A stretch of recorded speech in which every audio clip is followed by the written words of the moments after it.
beaucoup de sœurs ont du mal à contrôler leur bouche. C'est quelque chose, vous tenez ça de votre, vous tenez ça de votre ancêtre, de notre ancêtre, de votre maman. Notre maman à tous, Ève. Les femmes ont des problèmes à se contrôler. Donc, là, ce n'est pas toi seul. Et c'est un sujet pour tout le monde. Et toutes les sœurs ici, ici je ne sais pas s'il y a 3 sœurs ou 4 sœurs ici présentes qui savent se taire quand leur mari parle. Donc, c'est par là où je vais commencer cette petite exhortation. Donc, je ne sais pas s'il y a 3 ou 4 femmes qui, ici présentes qui se taisent quand leur mari parle. Et si vous conduisez la voiture, votre femme est à côté, elle ne fait pas d'observation pendant tout le trajet. Que Dieu bénisse cette femme. Que Dieu bénisse cette femme. Je ne sais pas s'il y a une seule femme. C'est-à-dire que s'il y a une femme parmi nous ici, que son mari conduit, ils font 2 heures de route, elle ne dit pas, oh, regarde, freine, passe par là, mais regarde ce qui s'est passé, regarde. Que Dieu bénisse telle femme. C'est naturel. Ça, c'est la femme. Elle a toujours quelque chose à dire. C'est naturel. Donc, grâce, ce n'est pas toi seul. C'est toutes les sœurs ici. Et donc, ne sois pas affligé comme si tu étais indexé, comme si tu étais. Non. Grâce, que Dieu bénisse ton cœur. Tu n'es pas seul. Tu as des acolytes. Tu as plein d'acolytes ici. Et s'il vous plaît, sœurs en Christ, essayez de travailler ces détails. De travailler ces détails. Et je vais passer la parole à un frère qui va nous exhorter. Et je ne donne pas le nom parce qu'il ne faut pas que le frère commence à se préparer, fouiller. Non, je vais seulement donner le nom. Et le frère va commencer à nous exhorter. Parce que s'il dit, frère tel, tu vas enseigner, le frère va commencer à fouiller. Non, il faut que ce soit improvisé. Ce soit improvisé. Je vais donner la parole selon que je suis inspiré. Ah, frère, donc, je reviens à vous, sœurs. Quand votre mari parle, faites un effort de vous taire. Que ce soit en assemblée, que ce soit en privé. Le mari parle, laisse-le parler. Même dans les réunions de prière familiale, ne parlez pas. Ne parlez pas dans les réunions de prière familiale. Ne parlez pas si votre mari ne vous donne pas le temps. Ne vous permet pas de parler. Et en passant, comment ça se passe ici dans nos réunions familiales avec Confort et les enfants? Je peux permettre à Confort de parler parce que ce n'est pas... Je ne considère pas peut-être... Enfin, ça dépend. Ça dépend. Il y a des réunions de famille où je dis, bon, c'est une réunion de famille, elle peut parler, c'est la maman, peut-être il y a quelque chose qu'on est en train d'adresser en concert aux enfants. Donc, ça dépend. Maintenant, quand c'est une réunion formelle d'église, je ne peux pas lui permettre de parler. Je ne peux pas, c'est pas possible. Mais quand c'est familial, peut-être on est en train de prier, on a prié, maintenant on est avec les enfants. C'est naturel, c'est la famille. Mais supposez que les voisins viennent se joindre à nous à la prière, ou je ne sais pas, les frères viennent d'autres frères. Non, elle ne peut pas, elle va se taire. Donc, sœur en Christ, quand votre mari parle, taisez-vous. Même si vous avez des choses à dire, prenez le stylo, notez. Des fois, ça brûle. Des fois, ça brûle, elle veut parler. Donc, Grâce, détends-toi. Tu n'as pas. C'est vrai, ça a choqué certains, mais c'est quelque chose que beaucoup de frères endurent. Sœur, contrôle ta bouche. Contrôle ta bouche. Contrôle. Sœur, contrôle ta bouche. Parle au moment approprié. Et elle a été tellement affligée que elle a fait 3 jours, je ne sais pas, 2 ou 3 jours avant de répondre à Confort, qu'elle était tellement sonnée. C'est un naturel. Et ma prière, c'est que, sœur en Christ, vous soyez délivrés de cette nature.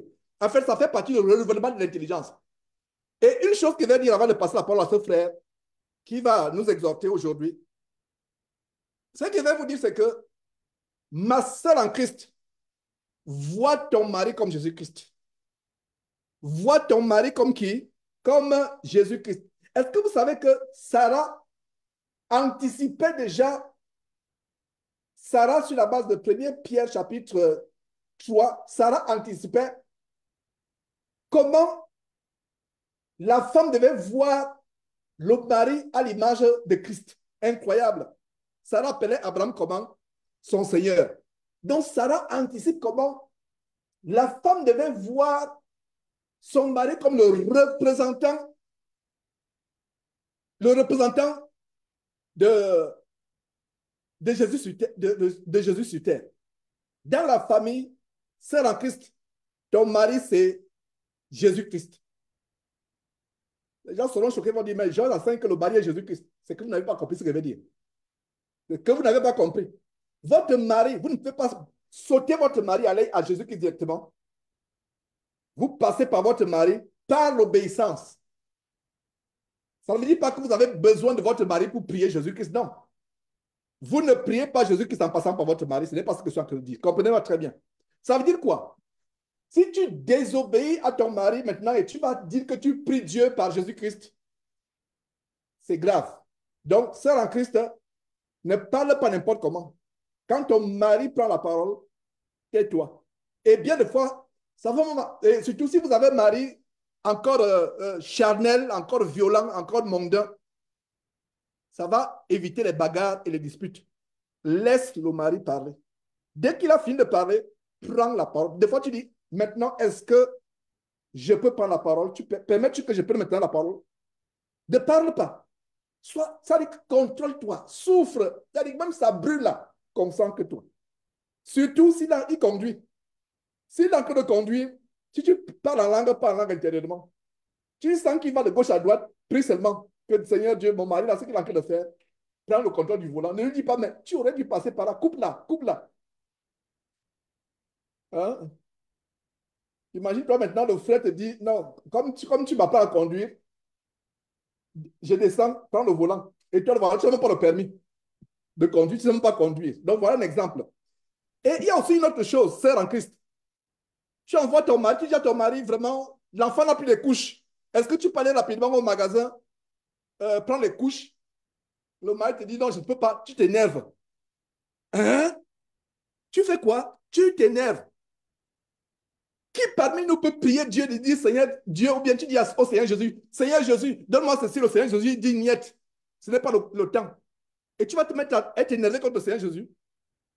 C'est en crise, il y a beaucoup de repentance. Ton mari, tu dis à ton mari, est-ce que chérie, mon mari, est-ce que tu peux aller prendre l'enfant là plus des couches rapidement? Le mari dit non. Si le mari dit non, il sait pourquoi il dit non. Peut-être si c'est lui qui sortait, il y aura un accident de circulation. Peut-être. Donc, il dit non, rends grâce à Dieu et toi-même, tu pars.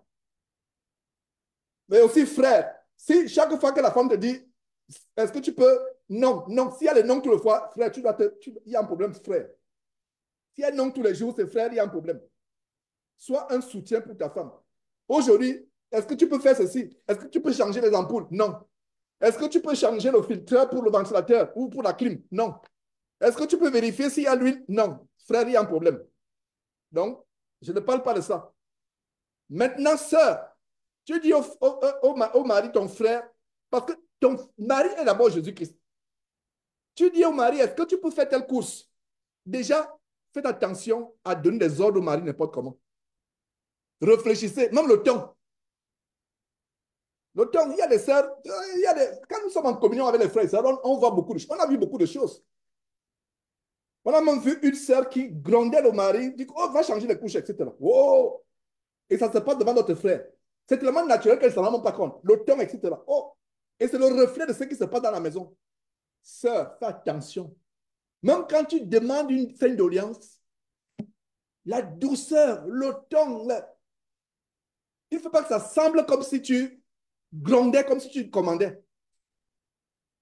Il y a des fois des sœurs, il y a certaines sœurs, surtout les, je ne sais pas, certaines sœurs ont un thème vocal tellement agressif, mais c'est naturel. C'est-à-dire qu'elle peut être douce, mais quand elle parle, tu as l'impression qu'elle criait ou bon.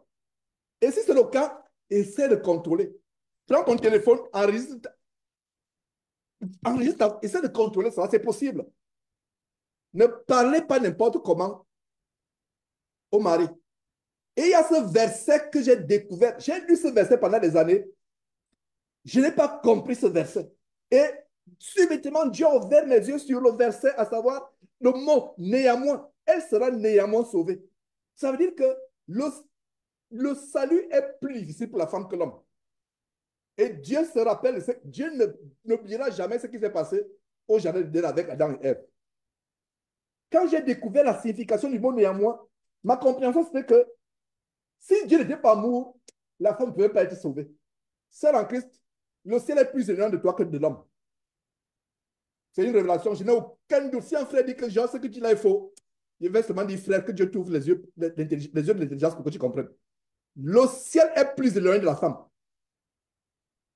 Couple marié, sœur en Christ, comprends ceci. Je répète, le ciel est plus éloigné de toi que des frères. Pourquoi? Dans Timothée, 1 Timothée chapitre 2, à partir du verset 9, les détails, comment la femme doit s'habiller avec pudeur et modestie, etc. Ne pas se parer des bling-bling, ne pas faire la chirurgie esthétique. Je ferme rapidement la parenthèse. Ne pas faire les mauvaises choses et ne pas mettre les faux cheveux, tout ça. Ne pas mettre les faux ongles, ne pas avoir les habits flashy, s'habiller avec modestie. Et plus tard, au verset 12, je ne permets pas à la femme, je suis dans 1 Timothée chapitre 2, verset 12, je ne permets pas à la femme d'enseigner, ni de prendre l'autorité. Il y a d'abord enseigner de l'autorité. Il y a beaucoup de femmes parmi nous qui ne sont pas des femmes pastoresses, qui n'enseignent pas, mais elles prennent de l'autorité. Elles prennent de l'autorité directement ou indirectement. Si tu envoies ton mari faire une course, ma soeur, je te conjure devant Dieu, devant son Fils Jésus-Christ, choisis le temps de te... C'est-à-dire que la douce, il faut que ce soit la supplication. Il faut que ce soit la supplication. Je ne sais pas s'il y a un exemple. Mon cher époux, est-ce que tu aurais du temps, ça te gênerait? Est-ce que tu ne trouverais pas d'inconvénient à aller faire cette petite course? J'aurais dû la faire, mais je suis un peu pris par le boulot, bien les enfants. Est-ce que tu aurais du temps? Est-ce que tu aurais... Enfin, développe ça d'une manière. Je dis, ben, depuis que tu as changé le filtre de la climatisation, depuis là, ça traîne. Depuis des jours, je ne fais que dire ça, tu n'as pas changé. Mais pourquoi? Mais va un peu, va au magasin changer. Oh! Oh! Ça, c'est choquant. C'est-à-dire que quand moi j'écoute ça, j'écoute quoi? J'écoute Satan. Directement, c'est Satan qui a de parler à travers cette femme. Et je vois comment, imagine-toi que nous, frères, tu es en train de parler comme ça à Jésus-Christ. Qui parmi nous peut parler à Jésus-Christ? Nous, les frères, même les sœurs, frères et sœurs, qui parmi nous peut parler à Jésus-Christ comme cela?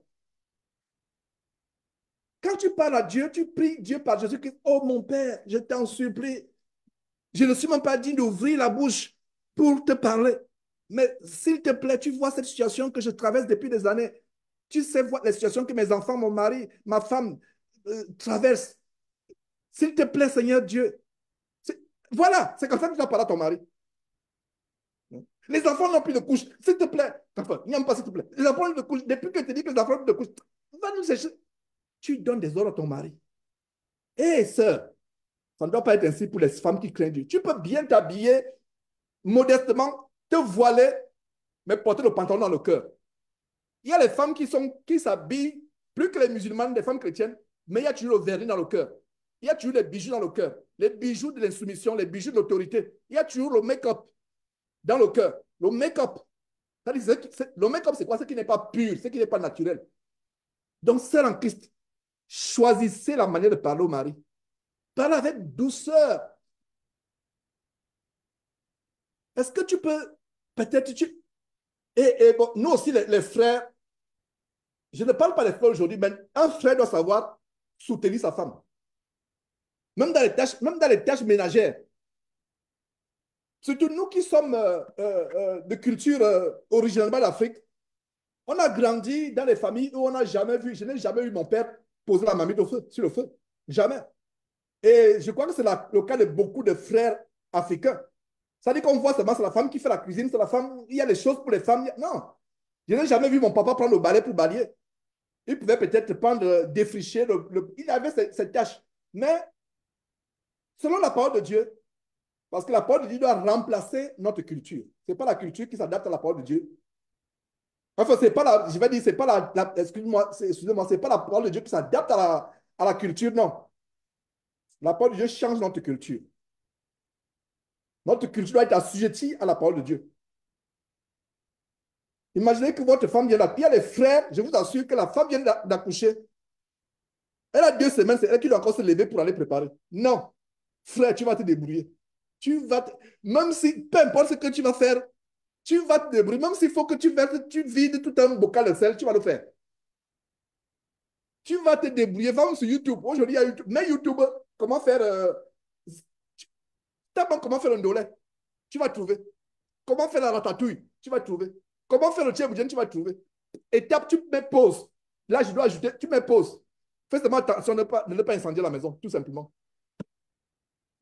Donc, il est normal que la femme vienne accoucher, elle a 2 semaines, c'est toi, elle encore qui va à la cuisine. Non. Je vous parle des chrétiens, de comment ça se passe dans les couples chrétiens. Non, ça ne doit pas se faire ainsi. La femme n'est pas esclave. Ce n'est pas parce qu'elle dit cela que maintenant, la femme, vous allez traiter la femme comme une esclave. Non, elle n'est pas esclave. C'est une fille de Dieu. Il y a des cas où même, c'est-à-dire qu'il y a des cas graves. Il y a un soi-disant frère, ben, je pense qu'il est en train de se convertir, un couple qui battait sa femme. J'ai eu à conseiller ce couple, c'est un couple du Gabon, et ils sont en train de faire des efforts précisément pour devenir des vrais chrétiens. Ils prétendent être chrétiens. Taper la femme, je lui ai dit non, ça c'est quelque chose, ça dit que tu te jettes dans l'enfer directement. Parce que la femme que tu tapes là, c'est d'abord une fille de Dieu. Et nous aussi, frères, quand nous voyons nos femmes, voyons d'abord la fille de Dieu. Tu la maltraites, tu maltraites la fille de Dieu. Pire encore, tu la tapes. Et qu'est-ce qui s'est passé? Elle a chuté, comme on dit au Gabon. Chuter, c'est donner un coup de pied. Pour vous, les frères qui sont en France ou au Canada, quand on dit au Gabon chuter quelqu'un, c'est un coup de pied. Donc, elle a chuté. Pas qu'elle est tombée, il a chuté, pardon, pas que, il a donné un coup de pied à la femme. Et aujourd'hui, le pied est en train de pourrir. Le pied est en train de pourrir aujourd'hui. Ils nous ont envoyé les photos. Il me dit, prie pour moi. Le pied est en train de pourrir. Le pied est en train de pourrir, le pied est comme cela. Un petit bouton est sorti. Le pied où il a, quelques jours après seulement, le pied a commencé à gonfler. Et lui-même, il a reconnu qu'il a ouvert une porte à Satan et Dieu a permis que Satan le frappe. Le pied est en train de pourrir. Et s'il ne se repent pas, c'est un pied qui peut être coupé. Et je pense qu'il s'est repenti. Et je pense que Dieu va le guérir. Et ma prière, c'est que Dieu ait pitié de lui, puisqu'il s'est repenti. Sur la base de Proverbes chapitre 28, verset 13. Celui qui casse ses transgressions ne prospère point, mais celui qui les avoue et les délaisse. Taper une femme, c'est terrible. Poser la main. Allez, frère, tu veux boxer? Va. Votre frère, je ne peux jamais conseiller la boxe. La seule fois où je vais conseiller la boxe à un frère, c'est le frère qui veut taper sa femme. C'est la seule fois. C'est la seule fois où je vais dire, frère, tu tapes ta femme, n'est-ce pas? Viens, je vais t'inscrire quelque part. Et je suis sûr que c'est toi qu'on va boxer là-bas. Non, on ne tape pas. Les choses comme ça ne doivent pas être parmi nous. Qu'on ne trouve pas parmi nous, dans notre communauté, des maris violents, des maris qui tapent leur femme. Qu'on ne trouve pas parmi nous des femmes qui insultent leur mari. Quand le mari parle, la femme parle. Le mari n'est qu'à A, B. La femme est déjà à Z. Elle a trouvé les tétras, zeta et autres, toutes les lettres qui sont même plus que la famille ne connaît pas. Elle a dépassé. Non. Sœur en Christ, sois soumise. Alors, je termine rapidement. Je ne permets pas, verset, donc nous étions en 1 Timothée chapitre 2, verset 12, je ne permets pas à la femme d'enseigner ni de prendre l'autorité sur l'homme. Donc, prendre l'autorité, c'est quoi? La femme, l'homme parle, tu parles aussi. Quand l'homme parle, tu te tais. Qui parmi nous, Jésus est en train de parler? Le vrai Jésus t'apparaît. D'abord, tu seras comme mort si tu apparais. À supposer qu'il te donne la force de t'apparaître, tu n'ouvriras même pas la bouche. Sœur en Christ, apprends à considérer ton mari comme Jésus. Faites la part des choses. Il y a des moments où vous jouez au jeu d'Isaac et de Rebecca. Vous comprenez de quoi si vous lisez la Bible, vous savez de quoi je presque entends par les jeux d'Isaac et Rebecca. Il y a des moments pour jouer au jeu d'Isaac et Rebecca, mais il y a des moments, ne mélangez pas. Vous pouvez passer toute la journée à être dans les nuages de l'amour. Sœur, sois sage. Fais la part des choses. Tu peux avoir un mari simple, un mari vraiment aimable, un mari qui aime vraiment, vous vivez constamment des nuages d'amour, mais c'est en Christ, faire la part des choses. Mon papa n'était pas chrétien.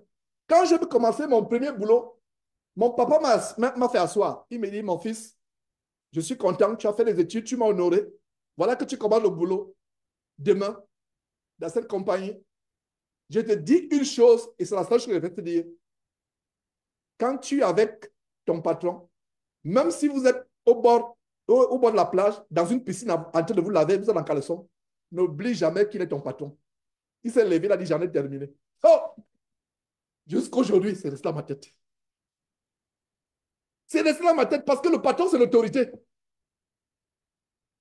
Il y a eu des cas où des gens ont été licenciés. Ils sortent, ils vont boire au bar avec le patron. C'est lui maintenant, il boit maintenant des blagues. Le patron blague, il blague aussi. Maintenant, il boit, il abuse la bière, il commence à faire des blagues. Le lendemain, dada, il est licencié. Parce que le patron est là. Il t'observe. Il voit ton caractère. Il y a des gens, parce que dès que le patron se détend un peu, il se détend 10 fois plus. Non, soyons sages. Frère, tu es avec ton patron, il se détend, ne tombe pas dans ce piège. Sois sur tes gardes. Il prend une bière, reste avec ton jus. Il prend deux bières, reste avec ton jus. Il commence à parler n'importe comment. Ne souris même pas. Tu peux seulement, ça dit que tu fais semblant de sourire, mais fais attention. Sois sur tes gardes. C'est un piège. Il y a aussi un piège pour les femmes. Ton mari peut être quelqu'un de simple, quelqu'un d'aimable, quelqu'un de, comment on dit en anglais, playful, quelqu'un qui aime vraiment s'amuser, qui aime passer du bon temps avec toi. N'oublie pas que c'est ton mari. Sois sur tes gardes. Donc, elle sera néanmoins sauvée. Voilà le verset. Je n'ai pas compris ça pendant les années. Elle sera néanmoins, j'ai dit tout le contexte, donc verset 12, je ne permets pas à la femme d'enseigner, ni de prendre l'autorité sur l'homme, mais elle doit demeurer dans le silence. Elle doit demeurer comment? Dans le silence. Est-ce que vous voyez, souligner demeurer dans le silence? Il y a une grande révélation. Ce n'est pas seulement dans l'église. Dans tes rapports avec ton mari, demeure le plus de temps dans le silence. Laisse-moi parler. Elle doit demeurer dans... Ici, il ne s'agit pas seulement dans l'église, hein? Non. Lisez très bien le verset 12. Ce n'est pas seulement l'église. Donc, elle demande dans le silence, dans l'église et aussi où? Dans la maison. Seul en Christ, contrôle quand tu parles. Il y a un moment pour parler, il y a un moment pour ne pas parler. Surtout quand ton mari prend la parole, ne le coupe pas. Laisse-le parler. Dès qu'il a pris une pause, tu dis, cher époux, si tu l'appelles mon Seigneur comme Sarah, je t'encourage à appeler ton mari mon Seigneur. Si tu l'appelles mon Seigneur, tu dis, Seigneur, est-ce que je peux maintenant parler? Seigneur, est-ce que tu ne trouves pas d'inconvénient à ce que je parle? Et il dit, OK, vas-y, parle. Tu parles. Le silence. Verset 13. Quand Adam a été formé le premier, regardez comment Dieu, en inspirant Paul par le Saint-Esprit, rappelle pourquoi la femme doit demeurer dans le silence et ne pas prendre l'autorité. Dieu n'a pas oublié ce qui s'est passé au jardin d'Éden. Des milliers et des milliers et des milliers d'années auparavant, Dieu n'a pas oublié. Qu'est-ce qu'il dit? Car Adam a été formé le premier, Ève ensuite. Et ce n'est pas Adam qui a été séduit, c'est la femme qui séduite s'est rendue coupable de transgression. Donc, il y a quelque chose d'additionnel qui pèse sur le tête de toutes les femmes. La transgression depuis Ève. Il y a quelque chose de spécifique qui pèse sur la tête de toutes les femmes. Le lien de transgression. Et Dieu n'a pas oublié cela. Regardez la révélation alors, le verset 15. Là où je voulais vous amener, c'est là où je termine. Elle sera néanmoins sauvée. Elle sera néanmoins sauvée. Soulignez néanmoins, encerclez le mot néanmoins. Elle sera néanmoins. Je lisais, je ne comprenais pas. Après, elle sera néanmoins. Enlevez un peu néanmoins. Et lisez. Mettez le doigt comme j'ai fait sur néanmoins. Lisez maintenant. Elle sera sauvée en devenant mère. Elle sera la même chose. Maintenant, enlevez le doigt et lisez maintenant. Elle sera néanmoins. Ça signifie quoi? C'est comme si tu avais oublié la femme par rapport au salut. C'est comme si le salut n'était même pas pour la femme. C'est comme si le salut n'était même pas pour la femme. Elle sera néanmoins sauvée. Voilà la révélation. Néanmoins. Néanmoins. Donc, c'est en Christ. Dieu dit que tu seras néanmoins sauvé en devenant quoi? en devenant mère, si elle persévère, donc il y a les conditions, tu deviens mère. Est-ce que ça veut dire que les femmes stériles ou les femmes célibataires qui meurent célibataires n'iront pas au ciel? Non, ce n'est pas ce que ça signifie. Par le fait que tu deviens mère, même si tu n'as pas les enfants, tu peux être mère pour d'autres sœurs en Christ. Les jeunes sont en établissant ta vie comme un modèle. C'est pour ça que la Bible dit, les femmes âgées doivent donner des enseignements aux jeunes femmes comme c'était leur fille. Est-ce que vous comprenez? Maintenant, elle sera néanmoins sauvée hein, en devenant mère. Donc, on peut être mère biologique ou mère d'adoption. Donc, si vous êtes célibataire, vous n'avez pas d'enfant, ne dites pas que ça ne vous concerne pas. Enfant ou pas enfant, mari ou pas marié, ça vous concerne. Vous pouvez être mère biologique et mère d'adoption, avoir des jeunes filles à qui vous donnez conseil. En devenant mère. Et regardez, si, en encerclez-ci, c'est en Christ, voilà la condition. Oh, oh, frère, regarde la condition. Si elle persévère, donc il y a la persévérance. C'est en Christ, beaucoup parmi vous êtes éloignés de la voie du ciel. Y compris nous-mêmes les hommes, nous-mêmes les hommes. Pire encore, ceux qui enseignent, qui sont dans l'application comme moi, comme je le disais dimanche passé, le royaume de Dieu est plus éloigné de ceux qui prêchent la parole de Dieu. Parce que Dieu nous jugera plus sévèrement parce qu'il y a certaines erreurs. Même dans mon zèle, il y a des erreurs que je commets dans ce ministère. Et je regarde de ceux qui a des frères parmi vous, quand ils remarquent une erreur, sur le champ, ils m'écrivent, ils disent, ah, Georges, j'ai remarqué ceci, j'ai remarqué cela. Et ça me fait plaisir. Oh frère, j'ai remarqué, tu as fait une vidéo, voilà ce que j'ai observé. Est-ce que tu. Et je dis, oh frère, oh, ça m'a échappé. Prochainement, voilà ce que je vais faire. Oh, j'aurais dû faire ceci, j'aurais dû faire cela. Ouais. Dans ce zèle, on fait des erreurs. Le zèle, c'est-à-dire que surtout moi, mon zèle est tellement embrasé que dans ce zèle, oh là là. C'est pour ça que je regarde des frères qui n'attendent pas, n'ayez pas peur. C'est-à-dire que, oh, si je parle à Georges, comment il va prendre ça? Non. Si je prends ça mal, c'est que je ne suis pas un serviteur de Christ. Je suis content de vos remarques. N'ayez pas peur. Dites, frère, j'ai remarqué ceci. Je vais dire, oh frère, c'est vrai, tu as raison. Si je pense que c'est pas approprié, je vais t'amener dans les Écritures. Mais la plupart du temps, les frères qui tiennent avec nous ici, qui sont ici présents, à 100%, quand ils me font une observation, 99%, c'est vrai. C'est vrai. Donc, je vous encourage, frère, je dis encore les frères, vous qui êtes ici présents, quand vous m'envoyez vos observations, vous avez raison presque à 100%. Vous avez raison. Donc, ça veut dire que moi, je fais des erreurs. On peut penser bien faire, mais on fait mal. Et donc, voilà. Donc, elle sera néanmoins sauvée. Néanmoins, ça veut dire que je ne sais pas si ça se passe encore en France ou en Afrique, où on faisait le baccalauréat avec repêchage. Ça se passe encore? Non, on ne connaît pas l'histoire de repêchage, là, on ne connaît pas ça ici aux États-Unis. Soit tu passes, soit tu échoues. En Afrique, il y a 9 forts. Quand le 9 est fort, on dit qu'il a eu 9 forts, il y a le repêchage. Et il y a un aîné au Gabon qui avait dit à son fils, il est venu content, papa, j'ai eu 9 forts. Il était fier, hein?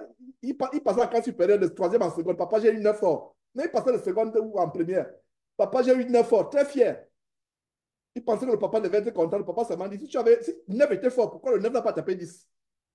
Si le 9 était fort, quel 9 fort? Donc, je ne veux plus jamais dans ma maison le 9 fort. Je ne veux pas le 9 fort dans ma maison. Si le 9 est fort, il tape 10. Vous voyez donc, le repêchage. Donc, ici, qu'est-ce qu'il entend? C'est comme si la femme a eu 9 forts, parce qu'avec Dieu, il faut 10 pour aller au ciel. Donc, la femme est au statut de 9 forts. Malgré le 9 forts, Dieu dit non.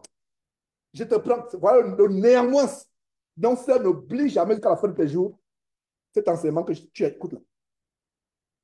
N'oublie jamais, parce que tu es dans le cas de néanmoins. Est-ce que tu comprends ça? Ce n'est pas pour te faire avoir peur. Non, c'est pour t'encourager. Je vais pleurer si cet enseignement te fait avoir peur. Non. Cet enseignement n'a pas pour but de te faire peur, de te faire avoir peur pour ton salut. Non. Cet enseignement a pour but de t'encourager, de te dire que Dieu t'a permis de te rattraper, le repêchage, comme on dit, t'as repêché. Parce que le néanmoins, là. Donc, quand vous êtes marié, vous qui êtes marié, c'est pas mauvais de se marier. C'est pas mauvais, ça peut être une bénédiction. C'est vrai que vous aurez beaucoup de tribulations parce qu'un enfant commence à te montrer de toutes les couleurs. Oh là là, surtout vous les sœurs, ta tête peut exploser, ton cœur peut exploser. Donc voilà les tribulations. Mais il y a des joies dans le mariage. Le mariage n'est pas mauvais. Mais vous êtes marié, si vous êtes marié, n'oubliez jamais. Ton mari, toi, vous pouvez dans le jacuzzi ou dans la rivière en train de jouer au jeu d'Isaac et de Rebecca. Il y a des gens qui vont dire, mais de quoi je parle? J'ai Isaac et Rebecca. C'est à cause de ce jeu-là qu'Abimelech a su qu'ils étaient mariés et femmes. Parce que Isaac avait menti à Abimelech en disant que Rebecca c'est sa sœur. Donc, Abimelech a super de jouer. Quels sont les jeux, ce genre de jeux qui peut faire que quelqu'un conclue que vous êtes marié et femme? C'est le jeu d'amour. C'est le jeu intime. C'est le jeu romantique, n'est-ce pas? Donc, c'est pour ça que je parle des jeux d'Isaac et Rebecca. Donc, vous pouvez jouer les jeux d'Isaac et Rebecca, sœurs, dans la rivière, dans un jacuzzi, peu importe. N'oublie pas, sois sur tes gardes. Comme ce patron, ce DG, ce directeur général d'entreprise qui amène tous ses employés dans un bar pour s'enivrer d'alcool. Les employés sages et prudents, ils seront sur leur qui, ils auront un œil ouvert. Les autres vont s'enivrer, les autres vont commencer à dire, d'autres, ils abusent, commencent à livrer les secrets. Est-ce que vous avez eu, il y a eu les cas? Ils livrent même les secrets, ils disent que le travail qu'il avait fait là, c'est pas moi qui j'ai fait, j'ai triché le travail de l'autre. L'argent qui a disparu là, c'est moi qui ai pris. L'alcool fait des choses. Moi qui vous parle, j'ai vu des choses terribles dans les réunions avec les collègues. Le vin n'est pas bon. Je vous assure que le vin est mauvais. Quand il boit, il commence à dire des choses. Il y a même un qui révèle qu'il est sorti avec la femme de son patron pendant qu'il est sous. Le vin n'est pas bon, je vous assure. Le vin change la tête. Tu commences à parler, tu commences à rire, même sans t'en rendre compte. Tu commences à dire des choses. Donc voilà, seul en Christ que ton cœur ne se trouble pas. Sois fortifié